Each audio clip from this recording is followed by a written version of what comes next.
అలానే మిసేసరావు ఒకప్పుడు ఆంధ్ర ఆక్టోపస్ అని చెప్పి లగడపతి రాజగోపాల్ గారిని అనేవాళ్ళు. ఆయన చేసిన సర్వేలు అని అంటే ఎలక్షనే అవసరం లేదనే భావన ఉండేది. ఆ తర్వాత ప్రశాంత్ కిషోర్, ఆ తర్వాత ఇప్పుడు కేకే. ఈ కేకే సర్వే రావడంతో గెలిచినట్టు ఫీల్ అవుతున్నారు అందరూ. అసలు ఎందుకు ఆ కేకే సర్వేకి శానిటీ ఏంటి అనే దాని మీద మనం విశ్లేషణ తీసుకుందాం. అసలు జూబ్లీ హిల్స్ నియోజకవర్గ పరిధిలో ఏం జరుగుతుంది గ్రౌండ్లో అనేది కూడా విశ్లేషణ తీసుకునే ప్రయత్నం చేద్దాం. ప్రస్తుతం మన దగ్గర సువేర గారు అలియాస్ శంకర వెంకటేశ్వర గారు, అందరికీ తెలిసినటువంటి కొండయ్య గారు మన దగ్గర ఉన్నారు. ఇంటరాక్టర్ సార్, నమస్తే. నమస్కారం సార్. కేకే సర్వే చూసారా?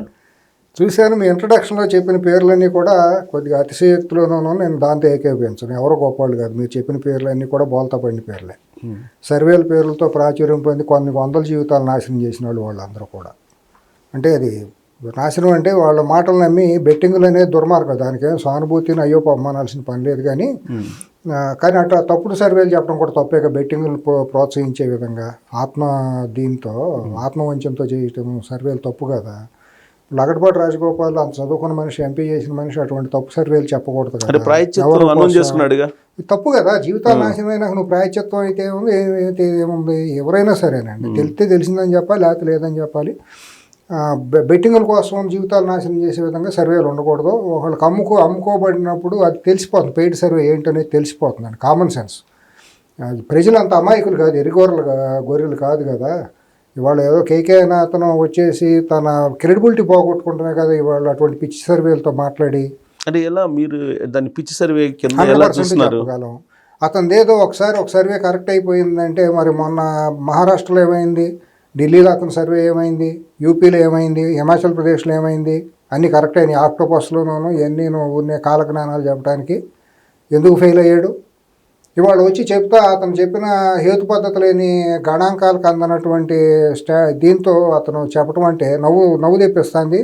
యావగింపు కూడా కలుగుతుంది. అతనంటే కొద్దిపాటి గౌరవం మర్యాద ఉండాలి కూడా యావగింపు కూడా కలుగుతుంది. అంటే అతని గ్రాఫ్ ఏంటంటే ఆంధ్రప్రదేశ్ ఎలక్షన్స్ తోటి పెరిగిందండి. పెరిగిన దానికి నిలబెట్టుకోవాలి. తప్పులు సహజం, ఎవరైనా తప్పులు సహజం చేయటం అండి, ఎవరూ చెప్పలేము ప్రొటెక్షన్.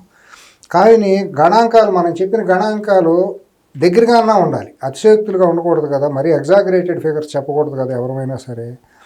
కళ్ళ ముందు కనపడే కామన్ సెన్స్తో దానికి సర్వేలు అవసరం లేదు. సిఎస్ గారు, మనం ఇక్కడ హైదరాబాద్లో ఉంటా, తెలంగాణలోను ఆంధ్రప్రదేశ్ ఎన్నికలప్పుడు మనమే మాట్లాడుకున్నాం కదా ఎన్ని జరుగుతాయి ఏంటని. హైదరాబాద్ లాస్ట్ టైం జిహెచ్ఎంసీలు ఎన్ని జరుగుతాయి చెప్పాను, తెలంగాణ అసెంబ్లీలు ఎన్ని జరుగుతాయి మనమే మాట్లాడుకున్నాం కదా. అది కామన్ సెన్స్తో చెప్పేది. దానికి సర్వేలును టీంలు ఐవీఆర్ఎస్ ఇవన్నీ అవసరం లేదు. సో ప్రధానంగా మీ అబ్జెక్షన్ ఏంటి ఆ సర్వే మీద? ఆ పూర్తిగా హేతు పద్ధతి లేని ఫిగర్స్ చెప్పాడు. 20% దరిదాపుగా అతను చెప్పిన దాని ప్రకారం 70-80 మెజారిటీ రావాలి బీఆర్ఎస్కి. ఏ రకంగా సాధ్యం అండి? దాదాపు 11% హైయెస్ట్ ఉంది. దరిదాపు 20% అంత చెప్పిన దీని ప్రకారం అనిపిస్తుంది. అతను చెప్పింది 4 లక్షల ఓట్లలో 20% చెప్పిన దాని ప్రకారం 70-80 మెజారిటీలు రావాలి. Is it possible?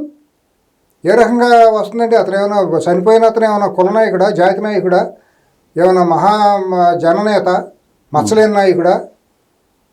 ఏ రకంగా అతనికి సానుభూతి ఉంటుందో అతని భార్య నిలబడితే పి జనార్దన్ రెడ్డి కూతురా కొడుక? పి జనార్దన్ రెడ్డి లాంటి ఏమైనా వ్యక్తిత్వాన్ని అంత ప్రజాదరణ కలిగిన జనబాహుళ్యంలో గుండెల్లో నిలబడిన నాయకుడా?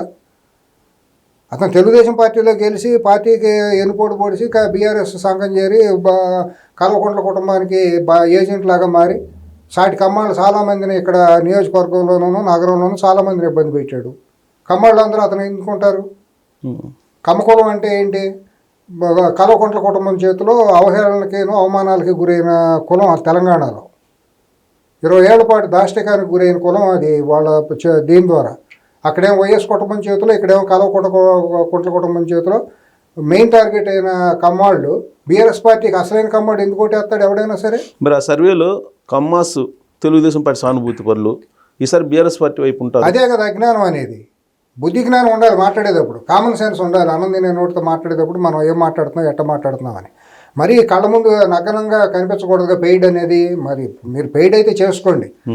ఇప్పుడు పెయిడ్ ప్రోగ్రాములు చేసుకున్నట్టు టీవీ ఛానల్స్లో పెట్టుకుని పెయిడ్ ప్రోగ్రాములు, పెయిడ్ ఇంటర్వ్యూలు వేసినట్టు మీరు కూడా కింద వేసుకోవచ్చు, అతను కూడా వేసుకోవచ్చు. స్పాన్సర్డ్ మేము బీఆర్ఎస్ తరఫున చేశాను, లేకపోతే వేరే దీనికోసం నేను నా పర్సనల్గా చేశానని చెప్పుకోవచ్చు. ఇట్లా మరీ నగర నృత్యాలు తప్పు కదా సభ్య సమాజంలో.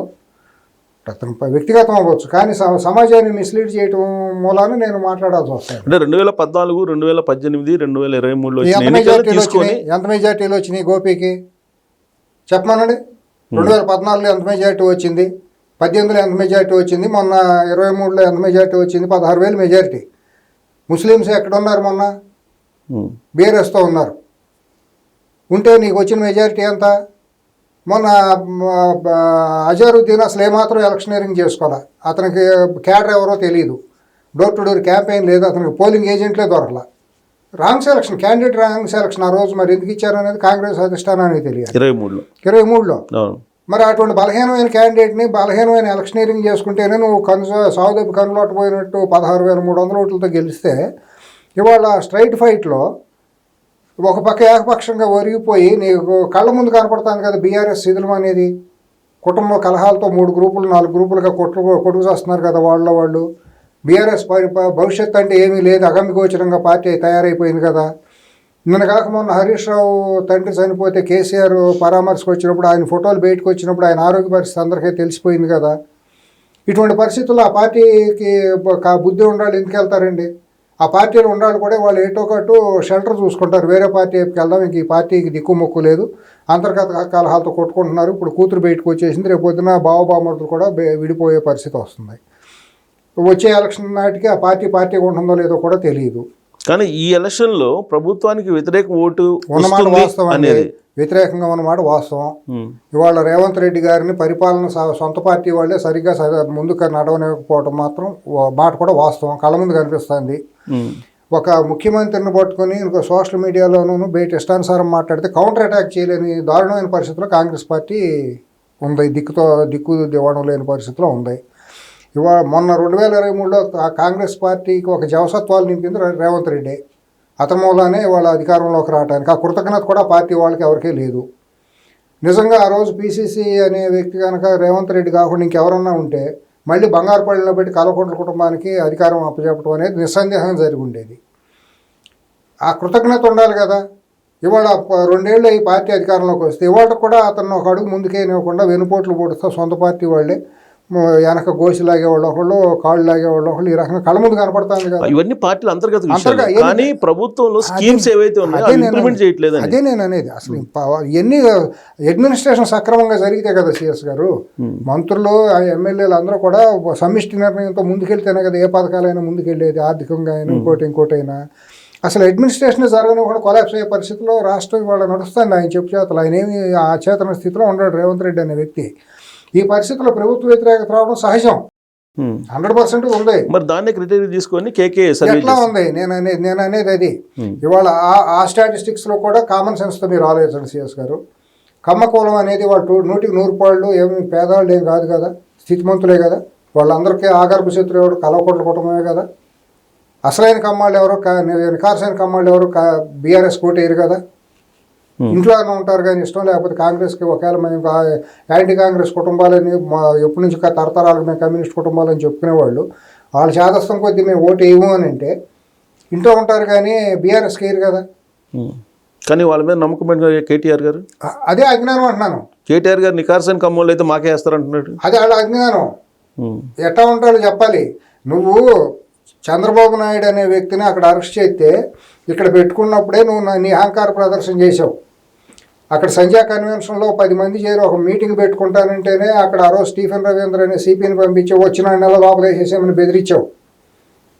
నేను ప్రత్యక్ష సాక్షి దానికి. సంధ్యా కన్వెన్షన్లో మీటింగ్ పెట్టుకోనివ్వకుండా వీళ్ళు చేశారు. తర్వాత బాలయోగి స్టేడియంలో వాళ్ళు ఒక గ్రాటిట్యూడ్ మీటింగ్ పెట్టుకుంటారంటే పెట్టుకోనివ్వకుండా చేస్తే కోర్టుకు వెళ్ళి పర్మిషన్ తీసుకొచ్చారు. వీళ్ళకి ఉంటారు అసలైన కమ్మాళ్ళు అనేవాళ్ళు. కేటీఆర్ కల్వకుంట్ల కుటుంబానికి ఉంటారు అన్న వాళ్ళ జ్ఞానం, ఇంగిత జ్ఞానం ఉందో మాట్లాడడానికి అసలు అతనికి ఏ రకంగా ఉంటారు? మొన్న ఆయన ఎంపీ సీఎం రమేష్ గారు మా అబద్ధం చెబుతాడు, ఆయన ఖండించలేదు కదా, ఖండించలేదు కదా. ఇవన్నీ పెట్టుకుని గురువింద గింజలాగా ముట్టి కింద నలుపు పెట్టుకుని కమ్మాళ్ళందరూ కమ్మాళ్ళే బానిసలా? నీకేమన్నా ఆత్మగౌరవం లేని వాళ్ళు, సెల్ఫ్ రెస్పెక్ట్ లేని వాళ్ళ కులమేమన్నా? నీ కట్టుబానిసలా ఉంటే నీ దగ్గర ఉంటే కొంతమంది ఉండొచ్చు, 30 మంది నీ పేరోళ్ళు. ఎందుకంటే రియల్ ఎస్టేట్ మాఫియాల్లో భూములు ఆక్రమించి జనాలను మోసం చేసి సొంత కులస్తుల్ని నాశనం చేసిన కొంతమంది నీ పంచం చేరారు వాళ్ళ స్వార్థం కోసం. మరి వాళ్ళని కమ్మ ప్రతినిధులు చూపిస్తున్నాడు కానీ కేటీఆర్ పెట్టుకోవచ్చు. ఎవరికాడే ప్రతినిధి కమ్మాళ్ళలో కమ్మ కులంలో ఎవడో ప్రతినిధి అనేవాళ్ళు లేడండి. No one can director, no one can guide, no one can command in Kamma community and other Kamma person అండి. ఎవడో శాసించలేడు. ఎవడికాడికి ఆత్మగౌరవం ఎక్కువ, ఎవడికాడికి ఇంగిత జ్ఞానం ఉంటుంది, ఎవడు సెల్ఫ్ రెస్పెక్ట్తో ఆడేస్తాడు. ఆ రోజున్న పరిస్థితులు అన్నింటినీ సమీక్షించుకుంటారు. ఇప్పుడు కాంగ్రెస్ పార్టీకి మీరు ఎందుకు వేయలేదు అని అంటే గతంలో 2014, 2018లో అప్పుడు కూడా 100% బీఆర్ఎస్కి వ్యతిరేకంగానే వేశారు. కానీ వాళ్ళు బయటపడటానికి కొద్దిగా సంశయించారు. 2023లో కూడా కమ్మాళ్ళు కాంగ్రెస్కి వేశారు, మెజారిటీ కమ్మాళ్ళు. ఇక్కడ హైదరాబాద్ సీట్లలో కానివ్వండి, తెలంగాణలో కూడా మేము ఆశించిన 15 సీట్లు పోవడానికి కారణం ముస్లిం ఓట్ బ్యాంకు. జహీరాబాద్ కానివ్వండి, సంగారెడ్డి, నిజామాబాద్ లాంటి ప్రదేశాలు, జూబ్లీ హిల్స్, రాజేంద్ర నగరు, శేరిలింగంపల్లి ఇటువంటి ప్రాంతాల్లో 1,00,000 ఓట్లు తక్కువ లేకుండా ముస్లిం ఓటు బ్యాంక్ ఉంది. వాళ్ళందరూ ఏకపక్షంగా గంపకొత్తగా బీఆర్ఎస్తో ఉన్నారు 23 దాకా. కాబట్టి ఆ 15 సీట్లు పోయినాయి. లేకపోతే 80 సీట్లు కాంగ్రెస్కి రావాలి. అపోహ ఏంటంటే దురదృష్టం అది కమ్మాళ్ళందరూ లేకపోతే ఆంధ్ర వాళ్ళందరూ కూడా కాంగ్రెస్కి వ్యతిరేకంగా చేశారు అన్నప్పుడు ఎవరైతే ఇప్పుడు ఈ సెల్ఫ్ క్లెయిమ్డ్ కమ్మ సంఘాల పేరుతో చెప్పుకునే పనికిమాలిన నాయకులు ఎవరైతే ఉన్నారో వాళ్ళందరూ కూడా కనీసం ఖండించలేదు, చెప్పలేకపోయారు. అవును, ఇది అనాదిగా కమ్మ కులానికి జరుగుతున్నటువంటి తీవ్రమైన నష్టం ఎవరితోనో ఇతరులతో జరగదు. బీఆర్ఎస్ పార్టీ తోటి ట్రావెల్ అవుతున్నారు కమ్మాస్ అనేటువంటిది బాగా తీసుకెళ్లారు, ప్రచారాన్ని తీసుకెళ్లిన దాన్ని ఖండించలేకపోయారు. దానికి ప్రధాన కారకులు ఎవరంటే కమ్మ కులానికి మేము ప్రతినిధులు, కమ్మ సంఘ నాయకులుగా చెప్పుకుని ఈ గుప్పిడి మంది వెన్నెముక లేని సెల్ఫ్ రెస్పెక్ట్ లేని వ్యక్తుల మూలాన జరుగుతాను. వీళ్ళు కమ్మ కులాన్ని తీసుకెళ్ళి 5 ఎకరాలు పొలం ఇస్తే స్థలం ఇస్తే మేము తాకట్టు పెడతామని చెప్పి తీసుకెళ్ళిన దుర్మార్గులు వీళ్ళందరూ కూడా. 5 ఎకరాలకు అమ్ముడు పోయే కమ్మజాతి పొరుగు ఇది. కానీ ఇప్పుడు ఏం చెప్తున్నారంటే బీఆర్ఎస్ పార్టీ కమ్మ సామాజిక వర్గానికి సంబంధించిన అభ్యర్థికి ఇచ్చారు కదా. అయితే మాత్రం ఏంటంట మాగంటి గోపి ఎవరో తెలియదా? మాగంటి గోపి కుటుంబం మీ కుటుంబానికి ఉండే బంధుత్వాలు ఏంటో తెలియదా? సంబంధాలు మాగంటి గోపితో మీరు చేపించిన దోపిడీలు ఎవరి మీద అక్రమ కేసులు పెట్టించారు? ఎంతమందిని మీరు మాగంటి గోపితో ఇబ్బందులు పెట్టించారు? మొత్తం కమ్మస్ మీద పెట్టారు. పేర్లు బయట తీయాలి. ఒకటిపల్లి నుంచి తీస్తే అందరూ కమ్మాళ్లే కదా. ఎంతోమందిని ఇబ్బంది పెట్టి అందరినీ సరెండర్ చేసుకునే ప్రయత్నాలు చేశారు.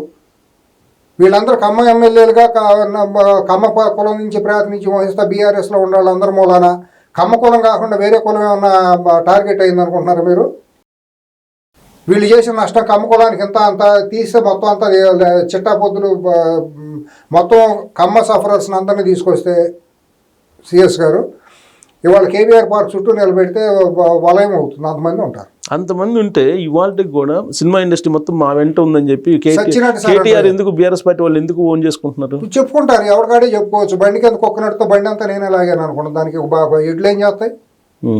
ఎండలో ఎడ్లు ఒగరుస్తా మండుటి ఎండలో లాగే ఎడ్లు ఆ కష్టపడి బండి నడుపుతాను కింద ఒక కుక్క నడుపుతా ఉంటుంది. అంతా నేనే నడిపిస్తున్నాను అని చెప్పి చెప్పుకుంటా ఉంటే దానికి వాళ్ళు ఏం చేస్తారు? బండి ఏం చేస్తుంది? బండి యజమాని ఏం చేస్తాడు? అంటే మీ అబ్జర్వేషన్ ప్రకారం సినిమా ఇండస్ట్రీ బీఆర్ఎస్ వైపు లేదంటారా? అది అవకాశవాదం అండి. పొద్దుతిరుగుడు పువ్వులది సినిమా ఇండస్ట్రీ మొత్తాన్ని కవిత దగ్గర నుంచి వీళ్ళందరూ కూడా టోటల్ గ్రిప్లోకి తీసుకున్నారు. 2014 తర్వాత మాఫియా ముఠా సామ్రాజ్యం ఏర్పడిందండి. తర్వాత ఆ మాఫియా ముఠా సామ్రాజ్యం విస్తృతం అయిపోతా ఫోన్ ట్యాపింగ్ దాకా వెళ్ళారండి.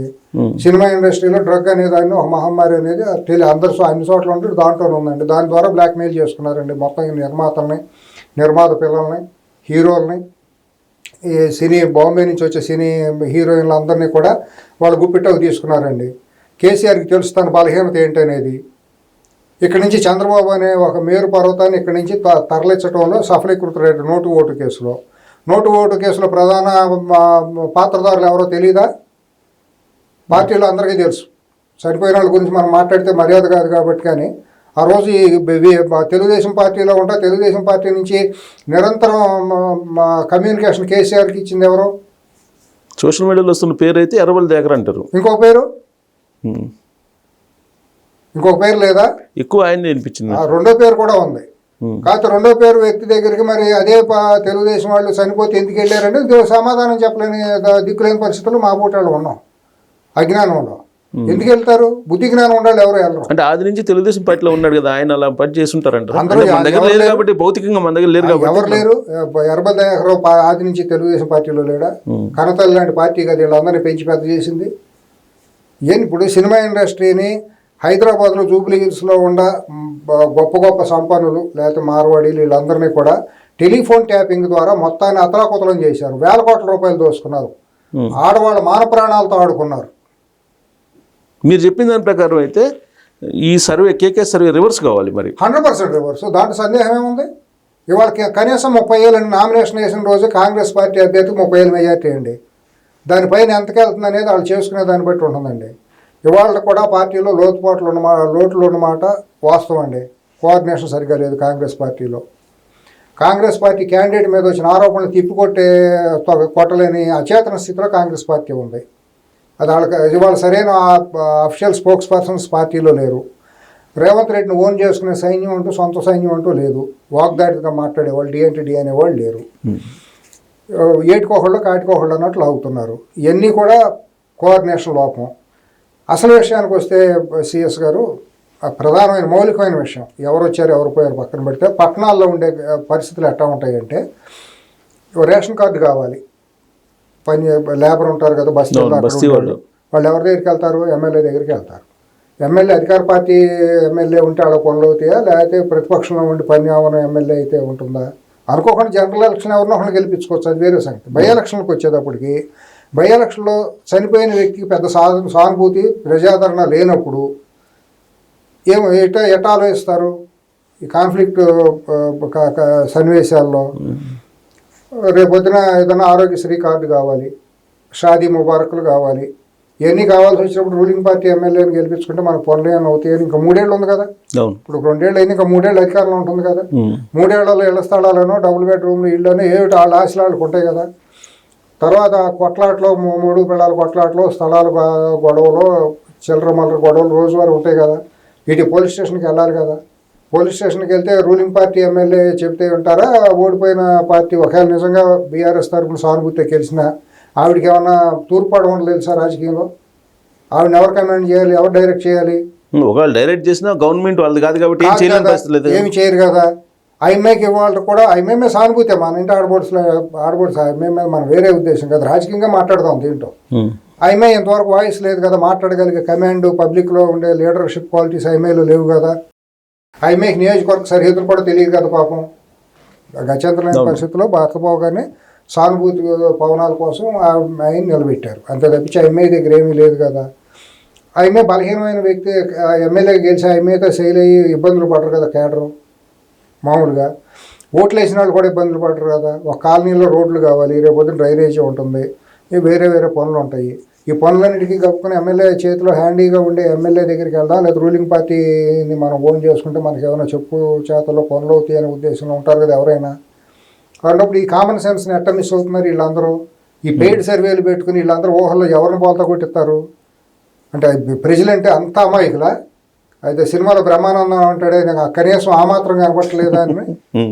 వీళ్ళు బ్రహ్మానందాలు అవ్వచ్చు, వాళ్ళు బ్రహ్మానందాలే, జనాలందరూ బ్రహ్మానందం క్యారెక్టర్ లాగా. సారీ అండి, బ్రహ్మానందం అంటే ఆయన వ్యక్తిగతంగా ఆయన వ్యక్తిగతంగా గొప్ప స్కాలరు, ఆయన వ్యక్తిగతంగా గొప్ప మనిషి. నేను అదే అంటున్నా, సినిమాలో క్యారెక్టర్స్ గురించి అదే అంటున్నాను.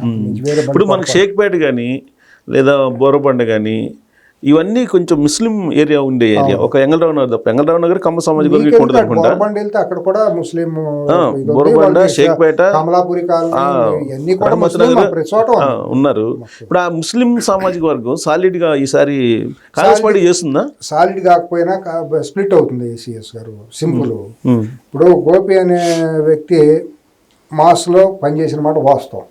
దాన్ని మనం వ్యక్తిగతంగా కూడా మనకు తెలిసినాడే కాబట్టి మనం మాట్లాడుకుంటే తప్పేం లేదు కదా. అతను మాస్లోకి వెళ్ళి కొన్ని పనులు చేసి ముస్లిమ్స్కి షాది ఆ పనులు చేసిన మాట వాస్తవం. ఆ సానుభూతి కొద్దిగా ఉంటే కొంత ఓటు బ్యాంక్కి వెళ్ళొచ్చు. మేజర్ క్రక్స్ ఏంటంటే నెక్స్ట్ 3 ఏళ్ళు ఎట్లా ఉండాలి. ముస్లిమ్స్లో వాళ్ళలో కూడా చాలా గొడవలు, కొట్లాటలు ఎక్కువ కదా. కొద్దిగా ఒక రకమైన లంపెన్ గ్యాంగ్ అని నేను అన్న కానీ, ఆ మాట నేను వాడను కానీ, కొద్దిగా ఆవేశంతో గొడవలకు వెళ్ళటం, కొట్లాటలు ఇవన్నీ ఆడవాళ్ళు ఎక్కువ కదా. రేపొద్దున వాళ్ళు పోలీస్ స్టేషన్కి వెళ్ళాలంటే గొప్పని ఎస్ఐకి ఫోన్ చేయాలంటే ఏంటి పరిస్థితి, వాళ్ళు భయపడరా? రేపొద్దున రౌడీ షీట్లు ఎవరు 100 ఉన్నాయి వాళ్ళ మీద, మత కలహాలు గొడవలు ఇవన్నీ ఉన్నప్పుడు వాళ్ళు ఆలోచించుకోరు ఆ మాత్రం. మోరెవర్ బీఆర్ఎస్ భవిష్యత్తు అనేది అంధకారంలోకి వెళ్ళిపోతుంది. ఇంకా పార్టీ లేనప్పుడు ఇంకా పక్షులన్నీ పచ్చగా ఉండే చెట్టు మీద వాలాలని అప్పుడే గూడు కట్టుకోవడానికి ప్రయత్నం చేయవా? కళ్ళ ముందు కనపడుతుంది కదా సినిమా. ఏ రకంగా బీఆర్ఎస్ వాళ్ళు రంకెలేస్తారు? వీళ్ళు రంకెలకు భయపడే వాళ్ళు ఎవరు? ఈ ఉడకోపులకి అంటే అసరుద్దీన్ ఓవైసీ ఒక స్టేట్మెంట్ ఇచ్చాడు ఒక 15 రోజులు 20 రోజుల క్రితం, నామినేషన్కి ముందు. 23లో మేము 23 దాకా బీఆర్ఎస్ పార్టీతో ఉన్నాము అని అన్నారు. అవును. ఇప్పుడు కంటిన్యూ అవుతున్నావా లేదా అనేది చెప్పట్లే ఆయన. ఎందుకు వాళ్ళు వచ్చి కాంగ్రెస్ పార్టీకి మద్దతు ప్రకటిస్తున్నారు కదా. వచ్చారు, చివరి నామినేషన్ చివరి నిమిషంలో వచ్చి వెళ్ళిపోయాడు అని అంటున్నారు. ఆయన హార్ట్ఫుల్గా చేస్తున్నట్టేనా ఎంఐఎం? ఇప్పుడు అది అంతర్గతమైన మ్యాటర్ మనకు తెలియదండి. హార్ట్ఫుల్గా చేస్తున్నా చేయకపోయినా వాళ్ళు ఇంకోటి ఏంటంటే ముస్లిం సమాజం మొత్తం ఎంఐఎం చేతిలో ఓవైసీ కుటుంబం గుప్పిట్లో లేదండి. ఈ మాట వాస్తవం. సగం పైగా వ్యతిరేకంగా ఉన్నమాట వాస్తవం. వాళ్ళు ఇదే కదా, వాళ్ళేమీ మోనోపోలీ కాదు కదా. వాళ్ళ ముస్లింలందరికీ వాళ్ళు ఏమైనా కమాండర్లా ఓవైసీ ఫ్యామిలీ? ఓల్డ్ సిటీలోనే వాళ్ళకి గత్యంతరం లేదు. అక్కడ పరిస్థితులు గట్టిగా తొక్కినారులో అయితే అక్కడే వాళ్ళకి ఇదవుతుంది. ఎందుకంటే మనం కాంగ్రెస్ పార్టీలో నాంపల్లి ఫిరోజ్ ఖాన్ దీంట్లో చూసాం, చంద్రాయణగుట్లో మెజార్టీ తగ్గింది కదా. అక్కడ అన్ని దొంగోట్లు చేర్చడం వీటన్నిటి మూలాన అక్కడ నెట్టుకొస్తున్నారు. కాబట్టి ముస్లింలు ఎవరో వాళ్ళ వ్యక్తిత్వాలు వాళ్ళకే ఉన్నాయండి. వాళ్ళు సమాజంలో ఆ భాగం, వాళ్ళు ఆలోచించుకుంటారు కదా. వాళ్ళు బీఆర్ఎస్ అనేది బీజేపీకి తోక పార్టీ అనేది అందరికీ తెలిసిందే కదా. ఎడ్యుకేటెడ్ ముస్లిమ్స్ అందరికీ తెలుసు అండి. బీఆర్ఎస్ అనేది బీజేపీ ఒకే తాను మొక్కలు అనేది అందరికీ తెలుసు. పూర్తిగా ఇదైపోతే రేపు మాకు కలవబోయేది బీజేపీలోనే అనేది కూడా తెలుసు. రంగులు కూడా ఏకంగానే ఉంటాయి. గులాబీ రంగు వచ్చి గులాబీ రంగు వచ్చి కాషాయ రంగులో కలిసిపోతుంది. అని తెలియందేం కాదు. ఈ పరిస్థితుల్లో మీరు అట్లే బాగా వేసుకున్నా కూడా 50% 50-50 వెళ్తారా ముస్లిమ్స్? 50-50 ఉంటుందా? అంటే ఓవరాల్గా మనం నేషనల్ పాలసీ తీసుకుంటే, నేషనల్ లుక్ తీసుకుంటే ముస్లిమ్స్ సాలిడ్గా కాంగ్రెస్ పార్టీ వైపు ఉన్నారండి కదా. ఉండాలి. నేను అనేది ఒకవేళ గోపి వాళ్ళకి ఏమైనా చేసి అతను ఉండగా చేసిన దానికి కృతజ్ఞతాపూర్వకంగా ఓట్లు వేసినా కూడా 30% వెళ్తారు. సరే మనం ఉన్నాం కదా, ఒకసారి ఆ భార్య నిలబడింది కదా అని వేస్తారు. రిమైనింగ్ వాళ్ళు ఎవరో వేయాల్సిన అవసరం లేదు కదా. అంటే అంత సింపతి ఉండే పనులు చేశారు వాళ్ళకి ముస్లిమ్స్. కొన్ని షాదీ ముబారక్లని ఏనని చేశాడండి. చేసిన వాళ్ళకి ఇవాళ కూడా సిఎస్ గారు మీకు తెలియదు, సమాజం ఎంత దారుణంగా ఉందంటే ఇవాళ మీరు బిర్యానీ అన్నం పెట్టారనుకోండి, రేపొద్దు నేను బిర్యానీ పెడితే సుబ్బారావు గడు అని సార్ అన్నం పెట్టినంతసేపు మీరు ఒక దేవుడు, రేపొద్దున బిర్యానీ పెడితే నేను దేవుడు, నాకంటే తర్వాత సారా పోతే నన్ను ఆడుయుడు అని అన్నట్టు. సమాజం ఓవరాల్ సమాజం అట్ట అయినప్పుడు ఇవాళ కృతజ్ఞతలు ఉంటాయని నేను అనుకోను. నేను ఊరినే లిబరల్గా చెబుతున్నాను. ఎంత ఉన్నా కూడా ఇవాళ బీజేపీ పరిస్థితి చూస్తే, బీజేపీ క్యాండిడేట్ పరిస్థితి చూస్తే డిపాజిట్లు వస్తాయా రావా అనే అనుమానంలో ఉందండి. వాళ్ళు కావాలని ఉద్దేశపూర్వకంగానే బలహీనమైన క్యాండిడేట్ని పెట్టుకున్నారండి. సేమ్ 23 ఈక్వేషన్ దాంట్లో అనుమానం లేదు. అదే నిజంగా బీజేపీ తెలంగాణలో బలపడాలి అనే ఒక కృతనిశ్చయం కనుక వాళ్ళకుంటే, డిటర్మినేషన్ మైండ్ ఉంటే దీన్ని వాళ్ళు ఒక గొప్ప అవకాశంగా మలుచుకునేవాళ్ళు. ఇక్కడ బలమైన వ్యక్తిని క్యాండిడేట్ని పెట్టి అందరూ కనుక ఇక్కడ దిగితే కూటమి చంద్రబాబు నాయుడు గారు, పవన్ కళ్యాణ్ గారు లాంటి వాళ్ళందరూ ఇక్కడికి వచ్చి కనుక మేము ఉన్నామని నిలబడగలిగితే అది ఒక స్టెప్పింగ్ స్టోన్ అయిపోయేది, ఈజీ వాక్ అయిపోయేది. రేపు తెలంగాణలో జిహెచ్ఎంసీ ఎన్నికల్లో వాళ్ళ కర్ణుడు సాగు కారణాలు అనేకమైన వాళ్ళ శకునులు చాలామంది ఉంటారు, సెల్లులు బీజేపీలో పార్టీని చక్కగా నమ్మకంగా చంపేయటానికి. ఆ విషయంలో వాళ్ళు సఫలీకృతులు. ఇప్పుడు బీజేపీ వాళ్ళు బీఆర్ఎస్ పార్టీకి లోపాయికారిగా చేస్తున్నట్టు ఓపెన్గానే చేస్తున్నారు. లోపాయికారి ఏం కాదు, బహిరంగ వీధుల్లోనే. నా దగ్గరకు వచ్చినప్పుడు ఓటు వేయటానికి వస్తే బీజేపీ వాళ్ళు వస్తే మీకు ఓటేస్తే బీఆర్ఎస్ ఓటేసినట్టే కాదమ్మా అని నేనంటే, ఏంటి సార్ అందరూ అదే మాట అంటున్నారు ఇళ్ళమ్మడి తిరుగుతా అంటే అనే మాట ఒక మహిళా నాయకురాలు అన్నా. నేను సరదాగా అంటే ఓకే. సో అంత స్ట్రాంగ్ ఒపీనియన్ ఉన్నప్పుడు ఇప్పుడు అజరుద్దీన్కి మంత్రి పదవి ఇచ్చేటప్పుడు ఎలక్షన్ కమిషన్కి కంప్లైంట్ చేశారు ఎవరు, కిషన్ రెడ్డి. కిషన్ రెడ్డి అపోజ్ చేస్తున్నాడంటే బీఆర్ఎస్ పార్టీ అపోజ్ చేస్తున్నట్టే కదా. అలాంటప్పుడు ముస్లిమ్స్ ఓటు ఎలా వేస్తారు? ఎన్ని ఉత్తుత్తి మాటలండి. కిషన్ రెడ్డి కేటీఆర్ కొట్టుకుంటా, నేను కొట్టినట్టు వేస్తాను, నువ్వు ఏడిసినట్టు నటన చేయమంటూ ఇవన్నీ కూడా జనాలు అర్థం చేసుకున్నారండి. నిజంగా కిషన్ రెడ్డి కనుక అంత గట్టిగా బీజేపీని ఇక్కడ నిలబెట్టాలన్నప్పుడు క్యాండిడేట్ని ఇప్పుడున్న జూబ్లీస్లో ఆ క్యాండిడేట్కి ఎవరండి, ఎలక్షన్ వేరుగా చేసేవాళ్ళు అండి. ఇప్పుడు ఇంకోటి ఏంటంటే కొద్దిగా గొప్ప నిన్న మొన్నటి దాకా బీజేపీని ఓన్ చేసుకుని గట్టిగా వేద్దామని అనుకున్న వాళ్ళందరూ కూడా, యాంటీ కాంగ్రెస్ మైండ్ సెట్ ఉన్న వాళ్ళందరూ కూడా ఇక విసుగు వేసారిపోయి అటు బీఆర్ఎస్ వద్దు, ఇటు వద్దు, కాంగ్రెస్కి వేద్దాం, లేదంటే ఇంట్లో కూర్చుందాం అనే పరిస్థితికి వచ్చింది.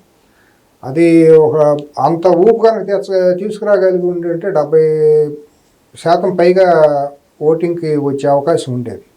ఇవాళ ఓటింగ్ పర్సంటేజ్ తగ్గే 55 దాకా వస్తున్నామని నేను వ్యక్తిగతంగా అంచనా వేస్తాను. కానీ బస్తీల్లో కదా ఎక్కువ రాదంటారా పర్సంటేజ్? రాబట్టి ఆ మాత్రం వస్తుంది, అది కూడా రాదంటారా? అది కూడా రాకపోవచ్చు. ఇప్పుడు ఓవరాల్గా చూసుకుంటే సార్, ఇప్పుడు ముస్లిం సామాజిక వర్గం కాంగ్రెస్ పార్టీ వైపు ఉండాలి. ఇక్కడేమో బీసీల పోలరైజేషన్ చాలా బలంగా తెలంగాణలో వినిపిస్తుంది. బీసీలోనండి యాదవ్ సామాజిక వర్గం బలమైందండి. అక్కడ గౌడ, యాదవ వీళ్ళు ప్రధానంగా 300 కాపులు బీసీ అని అనడానికి వీల్లేదు. బీసీ అంటారు కానీ వాళ్ళు బీసీల కింద మనం కన్సిడర్ చేయడానికి వీల్లేదు. మరి యాదవ్ సామాజిక వర్గంలో తన సొంత కుల ఒక వ్యక్తిని నిలబెట్టుకున్నారు కదా వాళ్ళు. ఇక్కడ ఖాందాన్లు అంటాం కదా, కుటుంబాలని. అట్టా వాళ్ళకు కూడా ఒక 15-20 ఖాందాన్లు ఉన్నాయి. వాళ్ళందరూ కూడా పెట్టుకుని ఏకగ్రీవంగా ఒక పక్కనే ఉంటారు. ప్రధానంగా నేను అనేది అది, ఎక్కడైనా సరే ఏ బూత్ నుంచి ఓటింగ్ మెజారిటీ ఎటు వెళ్ళింది ఏంటనేది సాయంత్రానికి మనకు బూత్ వైజ్గా తెలిసిపోతుంది కదా. ఏ బూత్లో ఏ కులస్తులు ఎక్కువ ఉన్నారు, ఎక్కువ ఉన్నారు అని తెలిసిపోతుంది కదా, డేటా వచ్చేస్తుంది కదా. వచ్చినప్పుడు ఏ కులస్తులు ఎటేసారు అనేది 13వ తారీఖున బయటకు వచ్చే 13వ అయితే ఓటింగ్ కౌంటింగ్ ఎప్పుడో డేట్ 14 కౌంటింగ్, 15వ తారీఖు దాటితేమో లేకపోతే 20వ తారీఖు వచ్చేస్తుంది కదా. కాబట్టి వీళ్ళందరూ కూడా ఎట్టి పరిస్థితుల్లోనూ ఓడిపోయే బొక్కబడిపోయిన నా పడవెక్కడానికి ఎవరు సాహసించకపోయి ఏరు దాటేటప్పుడు అది గట్టికి పడవని చూసుకుంటారు. అట్లాగే మునిగిపోయే పడవని ఎవరు ఎందుకు ఎక్కుతారు? బీఆర్ఎస్ అనేది మునిగిపోయే పడవ. కొన్ని సానుభూతితో వేద్దాము అని అంటే అంత సానుభూతి పవనాలు ఏమి పెద్ద విపరీతంగా ఉండదేమీ లేదు. తర్వాత అతను చేసిన విపరీతమైన దౌర్జన్యాలు కూడా, అందరి మీద రౌడీ షీట్లు పెట్టించడం, అక్రమ కేసులు పెట్టించడం, పోలీసులతో కొట్టించడం అనేది గోపి చేశాడు. అందరి మీద దౌర్జన్యాలు, దారుణాలు చేశాడు. సొంత కమ్మకొలస్తుల మీద కాకుండా ఇతర వాళ్ళ మీద కూడా చేశాడు. దూకుడు వాడు, మనస్తత్వం అటువంటిది అతను. వాడు అంటే సరే నాకు సన్నిహితం కదా, చిన్నప్పటి నుంచి ఉంది కాబట్టి నేను మాట్లాడతాను. కాబట్టి అతను మైనస్లన్నీ అతనికి ఉన్నాయి. అతనికి సానుభూతి ఎక్కడ వచ్చే పరిస్థితులు ఏమీ లేవు. తర్వాత ఏంటంటే వాళ్ళు 2వ తారీఖు ఇంకా 9 రోజులు ఉంది.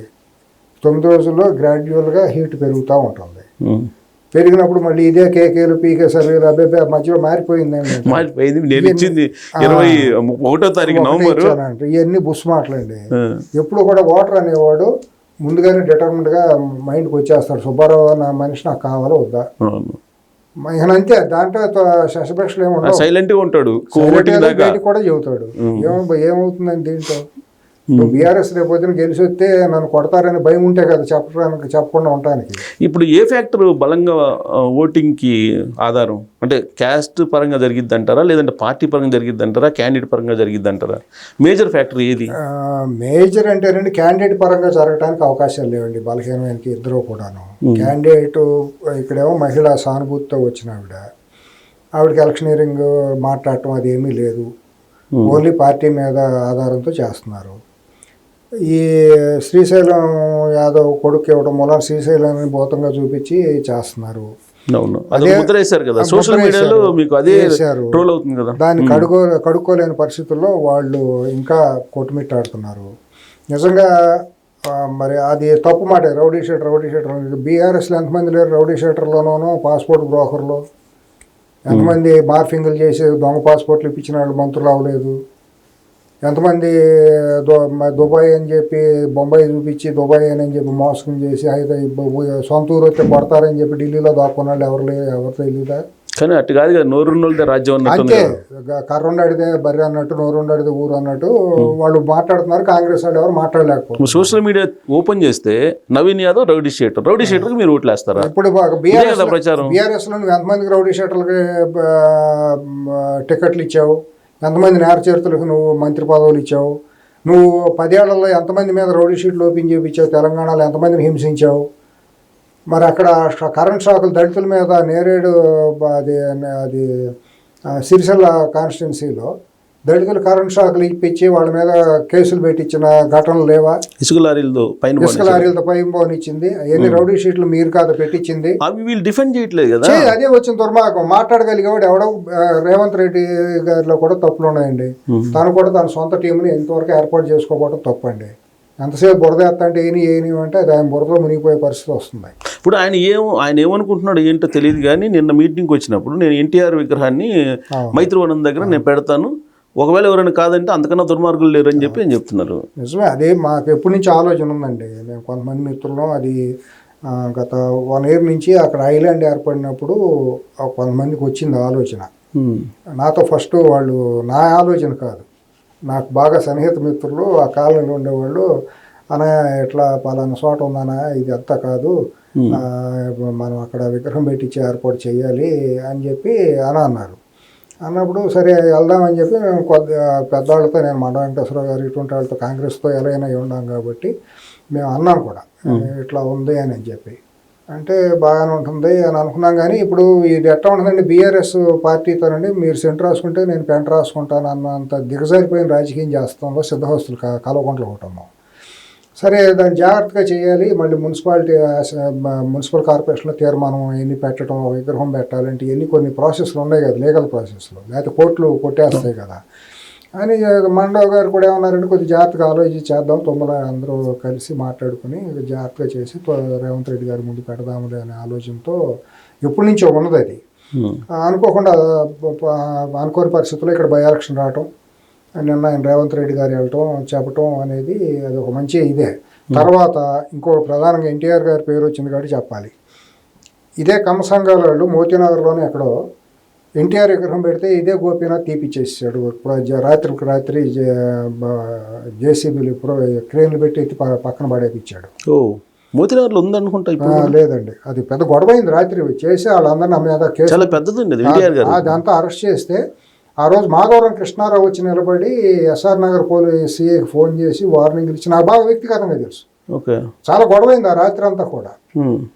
విగ్రహాలు పెడతానికి లేదు, నేను చెప్పినట్టే జరగాలి, నా చెప్పు చేతలో ఎన్టీఆర్ విగ్రహం పెడతానికి ఎట్టా పెడతారని చెప్పి ఇదే గోపీనాథ్ ఎన్టీఆర్ విగ్రహాలు తీపిచ్చాడు. దాన్ని వాడుకుంటున్నా కూడా వాళ్ళ కాంగ్రెస్ ప్రభుత్వం ఫెయిల్ అవుతుంది దాన్ని ఎక్స్పోజ్ చేయడంలో కూడా. అక్కడ మాట్లాడమనండి, మీరు మైక్ తీసుకుని రేపు వెళ్ళి చూడండి, అక్కడ కమ్మ సంఘాలను అడగండి, మోతీనగర్ కమ్మ సంఘాల దగ్గర మీరు అడగండి. సబ్జెక్ట్ కరెక్షన్ ఎక్కడో నేను డీప్గా ఇప్పుడు వెళ్ళాను. కళ్యాణ్ నగర్లో చౌరస్తాలు అయితే ఉన్నట్టుంది. అక్కడ ఒకటి చోట విగ్రహం తీపిచ్చారు. తీపిస్తే మాధవరం కృష్ణారావు ఆయన మనకేముంది ఏ పార్టీ అయితే ఆయన బీఆర్ఎస్ ఉండొచ్చు. ఆయన వచ్చి రాత్రి వచ్చి డీసీపీతో మాట్లాడి, అప్పుడు ఆనంద్ గారు అనుకుంటా కమిషనర్, సిపి ఆనంద్ గారు ఉన్నారు, ఆనంద్ గారు ఆయనతో మాట్లాడి ఇది చేస్తే నేను ఆ పరిస్థితుల్లో నేను ఒక చోట ఒక ఇంపార్టెంట్ కీలకమైన ఉన్నతమైన పోలీస్ అధికారి ఛాంబర్లో నేనున్నా.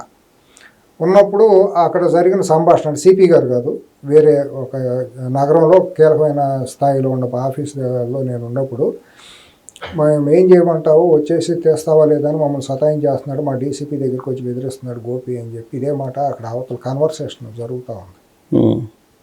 ఎందుకు గోపికి ఎందుకు ఎన్టీ రామారావు గారు అంటే ఈ భావం అంటే నా సామ్రాజ్యంలో నేను చెప్పింది చేయాలి. రేపొద్దున కేసీఆర్ విగ్రహాలు లేదా కేటీఆర్ విగ్రహాలు పెట్టుకుంటాం. ఓకే, అప్పుడే మీకు ఇంకోటి కూడానండి, జూబ్లీ హిల్స్ నియోజకవర్గంలో తెలుగుదేశం పార్టీ కట్టిన దిమ్మలన్నిటికీ గులాబీ రంగు వేయించాడండి. ఎన్ని దౌర్భాగ్యం తెలుగు కాంగ్రెస్ పార్టీ మాట్లాడలేకపోవటం. నాకు అవసరం లేదు, నేనేదో ఇంత జరిగింది కమ్మ సమాజ వర్గం పెద్దలకు తెలియదు అంటారా? ఆ బొంగులో పెద్దలు ఎవడున్నాడు కమ్మ సమాజం కదా, ఎవడు అంతా నేను పెద్దనా నేను చెప్పుకుంటే నా దండ నేను వేసుకుంటే నేను గొప్ప. ఒకళ్ళు కేజీఎఫ్ అంటారు, ఇంకొకళ్ళు కమ్మ సమాజం అంతర్జాతీయ అధ్యక్షులు అంటారు, ఇంకొకళ్ళు జాతీయ అధ్యక్షులు అంటారు. నా మీద పడి ఎడుతారు, మీ మీద పడి ఎడుతారు ఏమన్నా నిజాలు మాట్లాడితే. ఇవన్నీ కార్తీక మాసం వన భోజనాలు కొట్లాడి వచ్చే సంఘాలు తప్పించి కులం కోసం ఔన్నత్యాన్ని గొప్పతనాన్ని నింపే విధంగా క్యారెక్టర్ ఉన్నవాళ్ళు ఎవరు లేరండి నా ఉద్దేశంలో. సారి ఎందుకంటే నేను ఎప్పుడూ ఏమంటానంటే ఏ కులమైనా గొప్పదేనండి. ఒక కులానికి ఒక నాయకుడిగా ఉండాలంటే ఒక గొప్పగా జీవితంలో అచీవ్ చేసి మచ్చలేని నాయకుడిని మనం గౌరవాధ్యక్షులుగా పెట్టుకుని ప్రతి ఒక్కళ్ళం కార్యకర్తలుగా ఉండి మీ బాడీ ఎవర్రా బాబు అంటే మీ కార్యవర్గం ఎవరు అని అంటే ఇదిగో పలానా పద్మశ్రీ అవార్డు, పద్మభూషణ్ అవార్డు, లేకపోతే పలానా గొప్ప ఇండస్ట్రియలిస్టు, ఆయన ప్రెసిడెంట్ అండి, పలానా ఈయన సెక్రటరీ అండి, పలానా వాళ్ళు కార్యవర్గ సభ్యులు అండి, మా గవర్నింగ్ బాడీ వీళ్ళు అండి, వీళ్ళు సలహాదారులు అండి, మేమందరం కార్యకర్తలు అండి అంటే గొప్పతనం అంటాం. ఆడు బండలు నేను ముండాగొడుగులు అందరూ తల ఒక సంఘం పెట్టేసేసి నేను జాతీయ ఈ స్థాయిలో పెట్టేసేసుకుని ఎవరి దండాడు వేసేసుకుని కులాన్ని మా అమ్మేసుకుని గజానికి కేజీల లెక్క కమ్మ కులాన్ని అమ్మేసుకుంటాం. కమ్మ కులాన్ని అడ్డం పెట్టుకుని టికెట్లు తెచ్చేసుకోవాలని చూడటం, వీళ్ళ వెనకాల అంత కమ్మలందరూ పొలవమని ఉండట్టు, వీళ్ళందరూ దిశానిర్దేశం చేసినట్టు జాతిపితలు అయినట్టు వీళ్ళేంటి బొంగులో కబుర్లు, వీళ్ళు ఎవరు లెక్క చేస్తారండి? నా చరిత్ర ఏంటో నాకు తెలియదు, మీకు తెలీదా?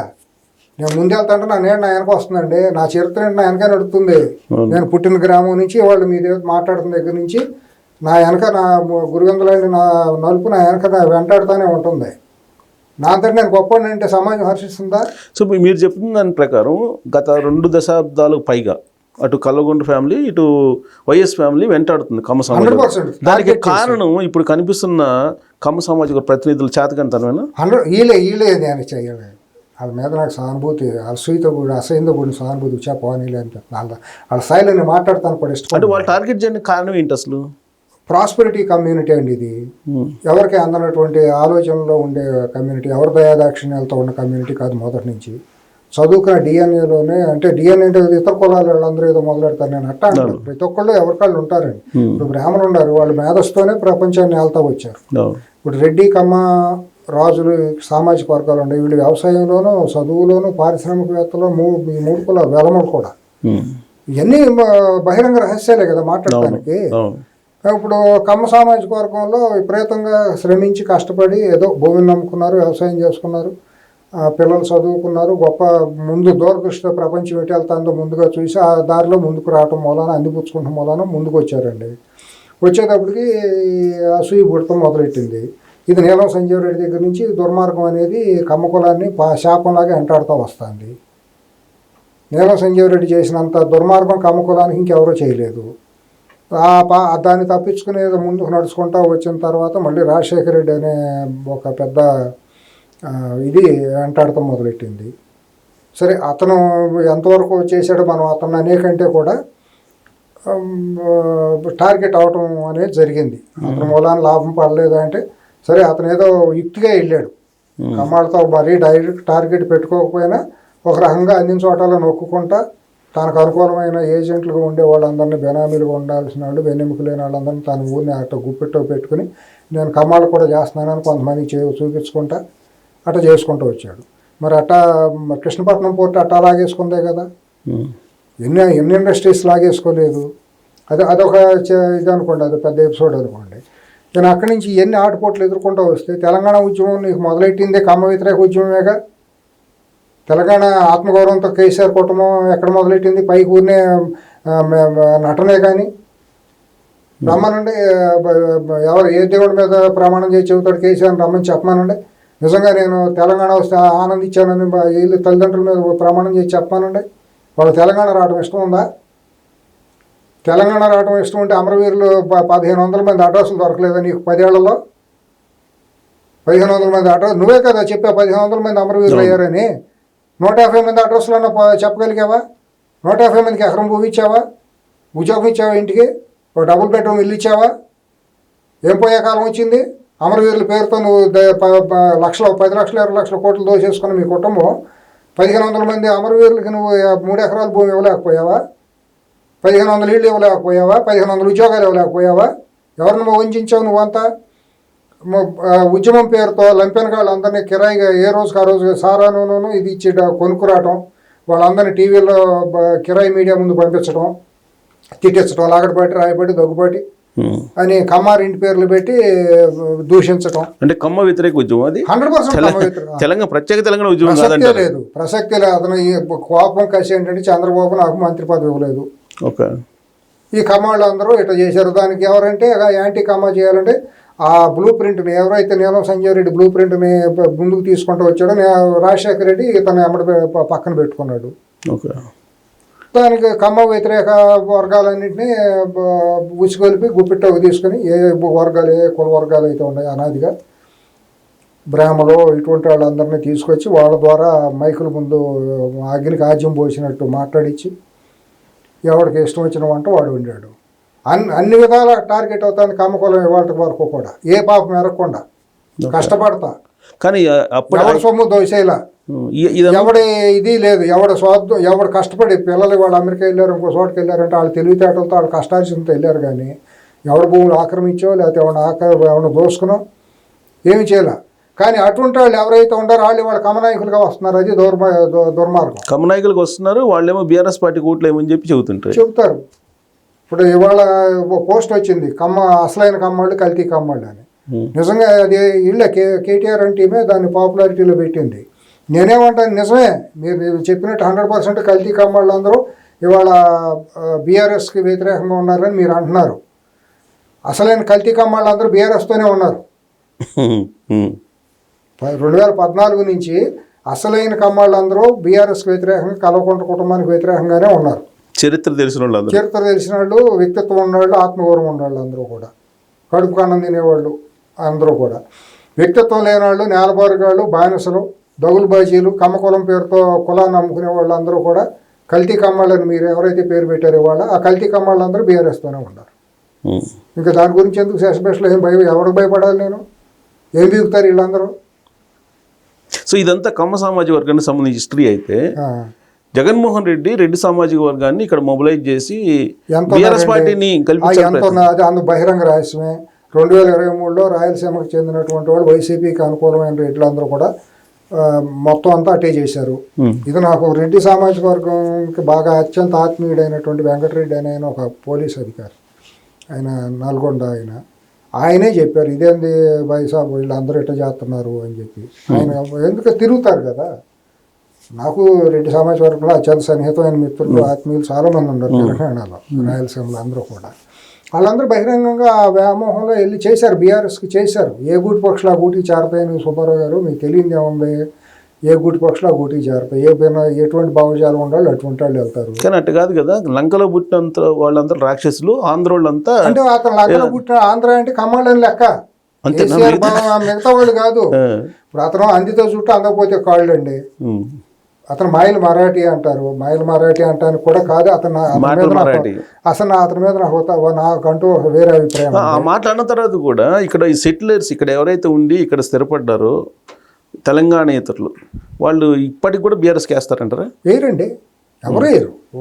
10-20% ఏమైనా ఉంటే ఉండొచ్చు, వాళ్ళ అవసరాల కోసం స్వార్థం కోసం కొన్ని కారణాలు రీత్యా ఉండొచ్చు. కానీ అసలైన ఆంధ్ర భావజాలం కలిగిన వాళ్ళు, ఆంధ్ర నుంచి ఆంధ్ర పేరుతో ఇక్కడ అవహేళనకు గురైన వాళ్ళు, ప్రతి చోట వెళ్ళి అన్నదమ్ములాగా కలిసి ఉండేవాళ్ళు. నిజంగా తెలంగాణ ప్రజలు ఆత్మీయులు. సుబ్బారావు గారు మీకు తెలియని కడుపులో తీసి పెడతారు.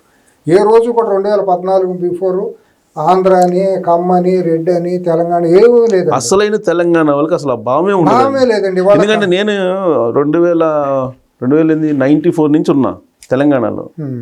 కానీ అసలైన తెలంగాణ జర్నలిస్ట్ మిత్రులు ఉన్నారు. అసలైన తెలంగాణ వాళ్ళు ఎవరికి ఈ భావం ఎప్పుడు లేదండి. నేను చిన్నప్పటి నుంచి వస్తానండి, 69-70 నుంచి వస్తున్నా తెలంగాణలో. నా బంధుత్వాలు ఉంటాం, ఏ రోజు లేదండి. ఇవాళ అంత ఆత్మీయులు కాబట్టి తెలంగాణ, హైదరాబాద్ అనేది ఎంత నగరంగా, మహానగరంగా వృద్ధి చెందిందండి. ఎంతమంది మైగ్రేషన్ ఇక్కడ జరిగింది. ఇక్కడ ఇది మన ఇల్లు అన్నట్టు ఉన్నాం. మన కూడా వాళ్ళు అట్టాగే సొంత అన్నదమ్ముల్లాగానే చూసుకున్నారు. అమాయకులు పాపం. అన్నం పెడితే చాలు వాళ్ళకి అంత ప్రాణం తీసి ప్రాణం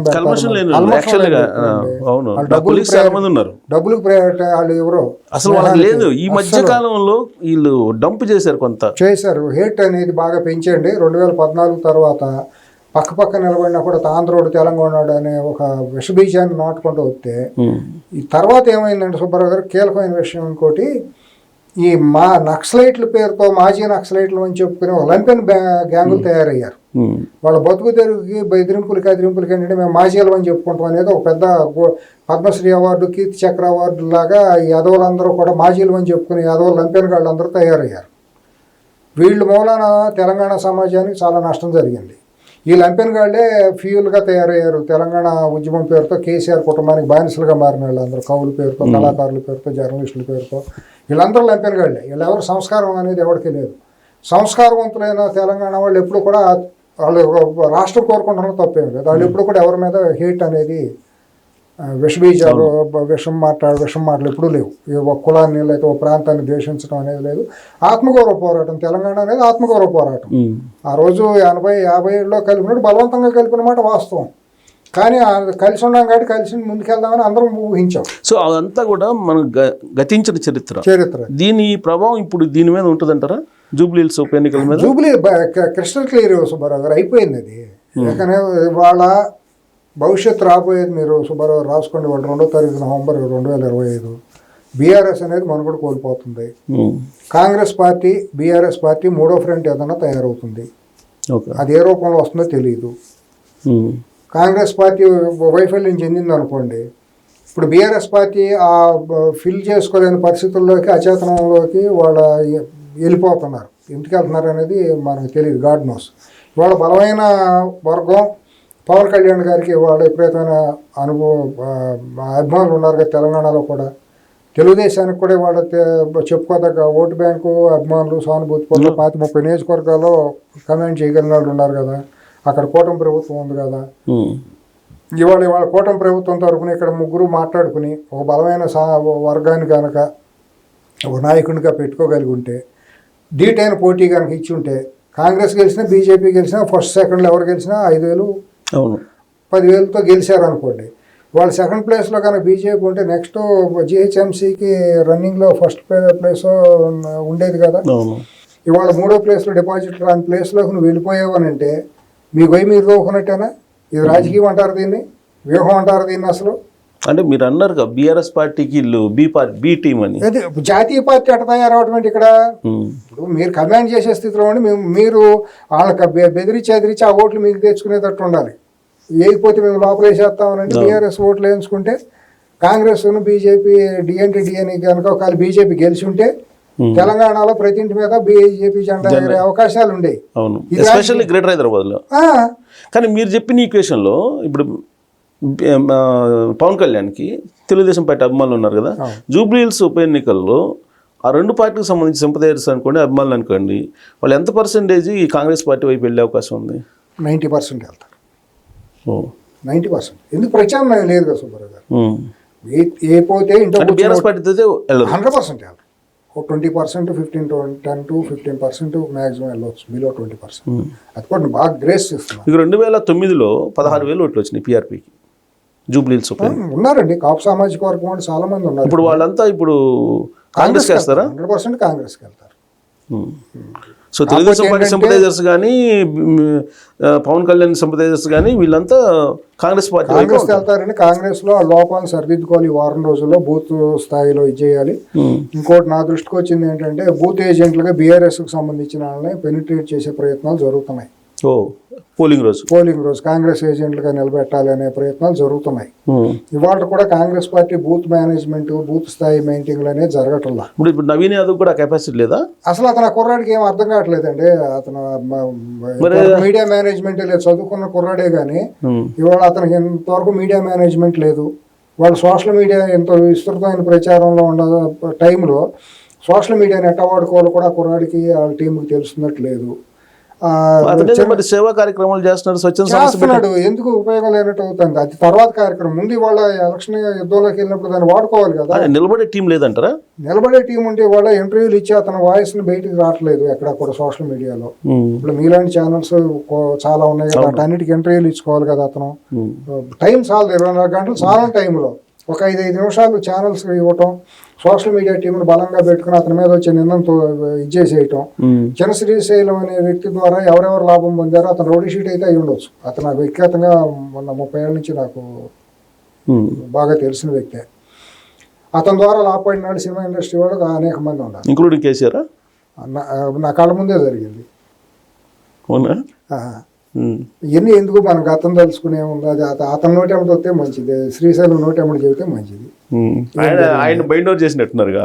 చేస్తారు మరి, చట్టం తన పని తాను ఉందేమో చేసుకోవచ్చు. కాంగ్రెస్ పార్టీ ప్రభుత్వం ఇక్కడ. ఉండొచ్చండి, చట్టం తన పని తాను చేసుకోవచ్చు. ఎవరైనా సరే, ఎవరైనా అది బైండ్ ఓవర్ చేస్తారు. అది రూల్ ప్రకారం జరగాల్సింది. బైండ్ ఓవర్ అంటే ఏముందండి, మేము లా అండ్ ఆర్డర్కి భంగం చేయం కాబట్టి అని చెప్పి అక్కడ మ్యాజిస్ట్రేట్ అంటే ఎంఆర్ఓనో ఎవరి దగ్గరికి వెళ్ళేసి ఏదో పూచికత్తు రాస్తారు, చేస్తారు. దాని ఏమో పెద్ద బైండ్ ఓవర్ అంటే పెద్ద మీడియాలో అలకల్లోలం చేసేసినట్టు, ఉరిశిక్ష చేసినట్టు బిల్డప్ ఉంది. సో మీరు గ్రౌండ్ లెవెల్లో సిచ్యువేషన్ చెప్తున్నారు. ముస్లిమ్స్ వాళ్ళ వైపు లేరు, బీఆర్ఎస్ పార్టీ వైపు. తర్వాత బీసీలు లేరు, కమ్మ సామాజిక వర్గం లేరు, అలాగే స్థానికేతరులు లేరు. మరి ఎక్కడి నుంచి ఓట్ బ్యాంక్ వస్తుంది వాళ్ళకి అంతా? ఎక్కడి నుంచి వస్తుంది? లాస్ట్ టైం 80,000 వచ్చిందండి. 80,000 వచ్చింది. 80,000 వచ్చింది. అవును. అప్పుడు పోలైన ఓటుల ప్రకారం ఇప్పుడు కూడా పోల్ అవ్వచ్చు అండి. అంతకుముందు నా దగ్గర డేటా ఉంది. యాక్చువల్గా అప్పుడు పోలైన ఓట్లు అవన్నీ కూడా చూస్తే అంటే అతను 2 ఎలక్షన్లో నిలబెట్టాడు. అంటే ఓట్ బ్యాంక్ నిలబెట్టుకున్నాడు అతను చాలా వరకు.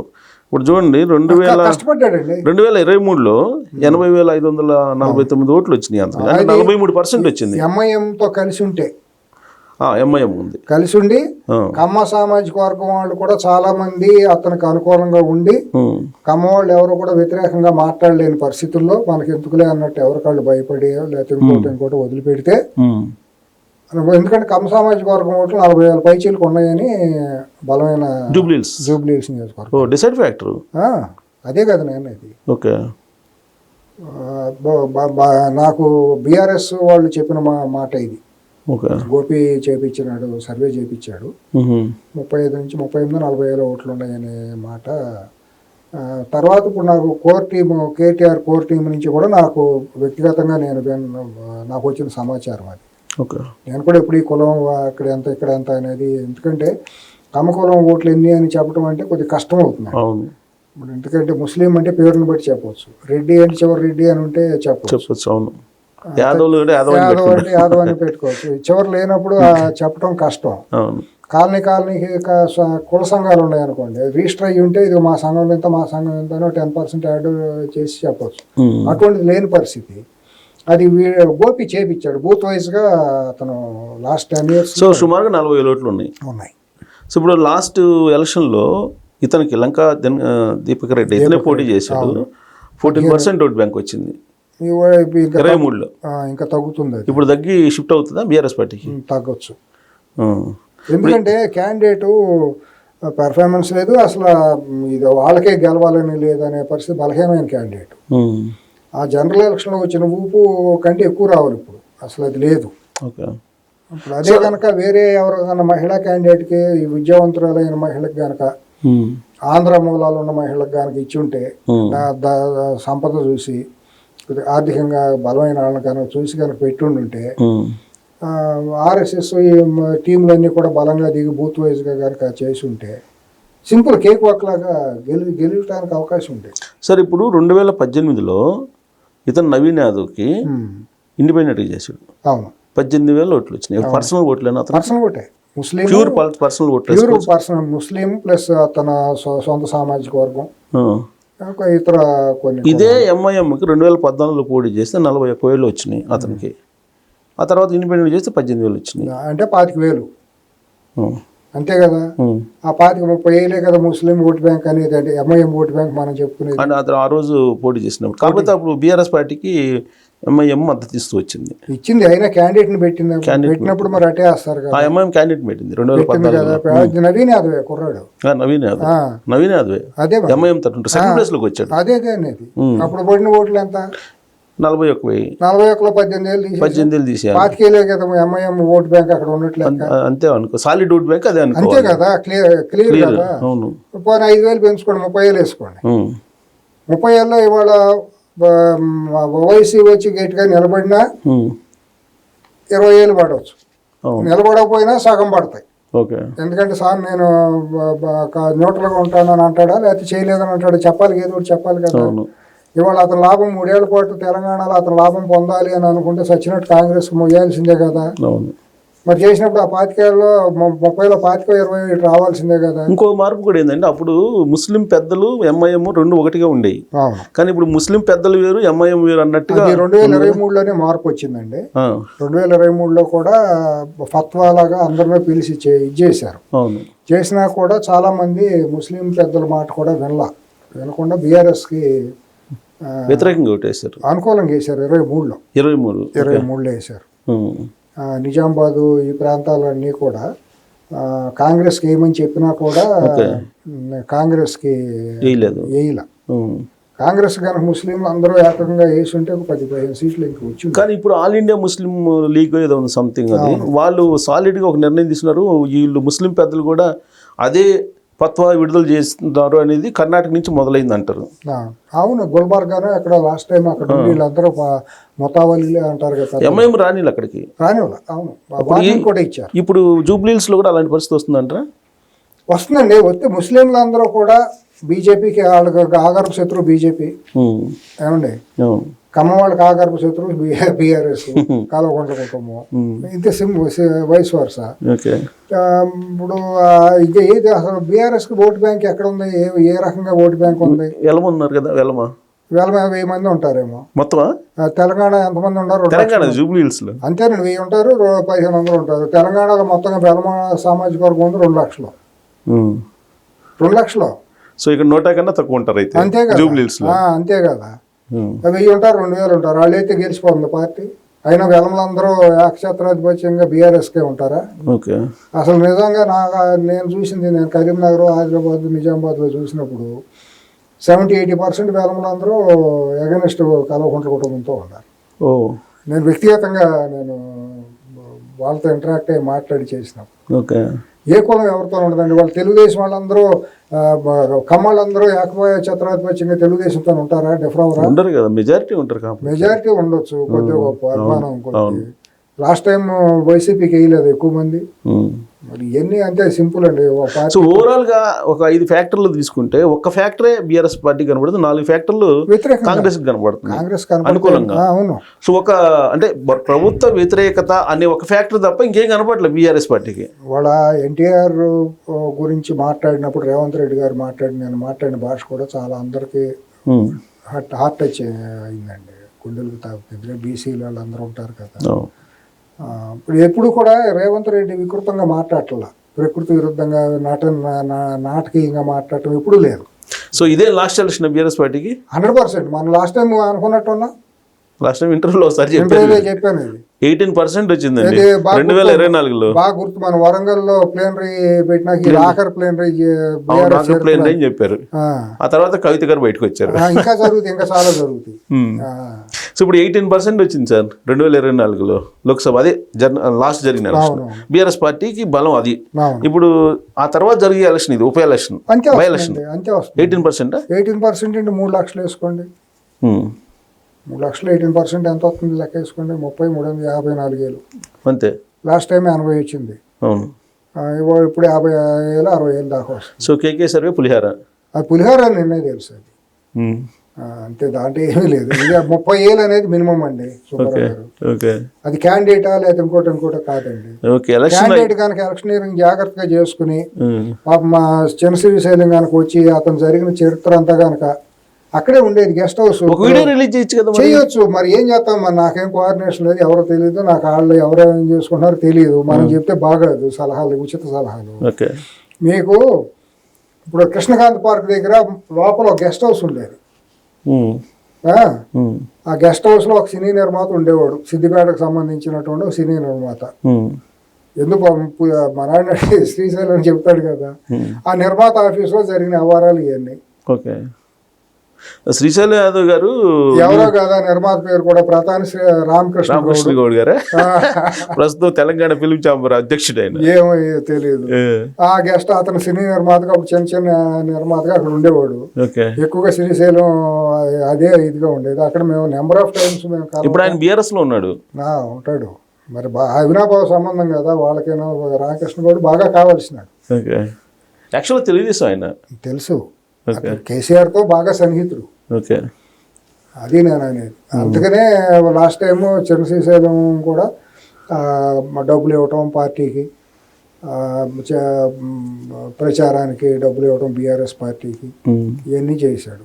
చేతి కృతజ్ఞతలు ఏమన్నా రోడ్డు షెటర్ అని క్యారెక్టర్ అసాసినేషన్ చేస్తారు వాళ్ళు.